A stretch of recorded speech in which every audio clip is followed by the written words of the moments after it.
Demi pekerjaannya berawat pokok, Syaiful Helmi Osman perlu memanjat pada ketinggian melebihi 30 meter berdepan ular termasuk serangga berbisa. Malah seringkali berdepan pelbagai risiko bahaya yang boleh meragut nyawa. Itulah hakikat yang perlu ditempuh sebagai pemanjat pokok dan arboris. Namun di sebalik kesukaran yang dialami, siapa sangka kerjayaannya itu membolehkannya meraih pendapatan 5 angka.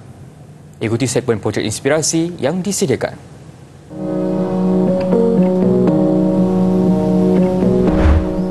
Mungkin kedengaran agak lucu jika diberitahu bahawa pokok di tepi jalan juga sebenarnya mempunyai doktor yang merawat tumbuhan itu bagi memastikannya hidup subur dan sempurna. Di sinilah peranan Syaiful Helmi atau lebih mesra dipanggil Pak Ku, 41 tahun, mencurah keringat menjaga pokok bersaiz besar dan berusia demi keselamatan orang awam.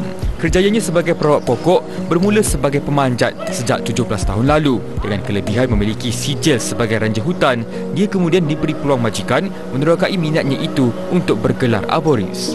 Debar ni bohong lah kalau cakap tak ada kan. Tapi bila dah lama-lama tu, debaran tu dia akan terhakis lah bila kita dah mula kerja. Contohnya macam tadi nak sampai atas tu satu debaran. Tapi bila kita dah sampai ke atas, kita dah positioning diri kita, kita dah setting semua, kita dah buat satu first cut lah, kita dah buat potongan tu, kita dah confident tu akan datang. Pak Ku berkata, di Malaysia hanya ada kira-kira 20 pemanjat yang mempunyai pengetahuan arboris mengendalikan tumbuhan berkayu dari segi pemantauan keadaan, kesihatan, perebutan dan kesesuaian spesies yang boleh ditanam di sesuatu kawasan. Ibarat hero tidak didendang, tugas penyelenggaraan mereka terhadap pokok dapat mengurangkan risiko bahaya seperti insiden kenderaan dihimpak pokok tumbang serta kemalangan jiwa. Tambahnya, sebagai perawat pokok, sudah tentu tidak terlepas daripada berdepan dengan gangguan mistik ketika melakukan penyelenggaraan. Namun, itu semua disimpan sebagai pengalaman dan kenangan ketika berkhidmat. Dia turut berkongsi pengalaman yang mendebarkan, di mana ketika dia sudah tiba di bahagian atas pokok, tiba-tiba dia terpaku kerana ada sepasang ular kapak sedang memerhati dirinya. Mujur tiada apa yang berlaku dan keadaan itu dikawal dengan tenang tanpa melibatkan sebarang kecederaan berlaku. Arboris Certification Program ni kan, kita start 2008.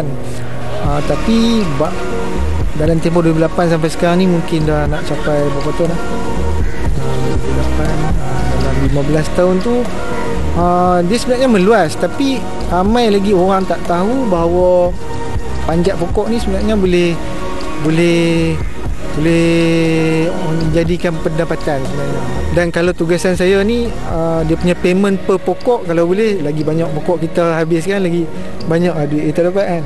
Diam tak diam, sudah 5,000 pokok dipanjat dan dirawat oleh anak kelahiran Al-Ustaz ini. Syaiful Helmi turut berharap kerjaya ini mempunyai lebih ramai pelapis sekaligus memastikan pokok yang menghiasi peneraya selamat dan tidak mendatangkan risiko kepada orang awam.